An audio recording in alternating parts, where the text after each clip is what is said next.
মোর্শেদ আলমকে ঢুকতে দেব না।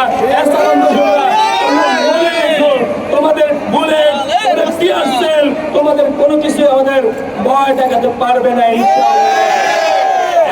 দোষীদেরকে হুঁশিয়ার করে বলতে চাই, 5ই আগস্ট কিন্তু আমরা কিন্তু অনেককে ছেড়ে দিয়েছি, কিন্তু এখন আর ছেড়ে দেব না ইনশাআল্লাহ। কিন্তু কথা বলবো না, সাবধান করে দিচ্ছি আসালামগঞ্জদেরকে, ওই আওয়ামী গণদেরকে সাবধান করে দিচ্ছি, ওই পেটুয়া বাহিনীদেরকে সাবধান করে দিচ্ছি। আমাদের এক হাত যখন করেছ, জীবন গেল তখন আমরা যাবো না।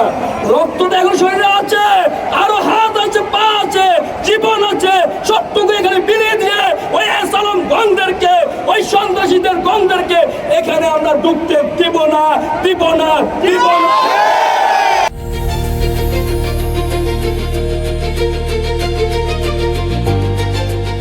দিনাজপুর টিভি, মানুষের জীবনের কথা বলে।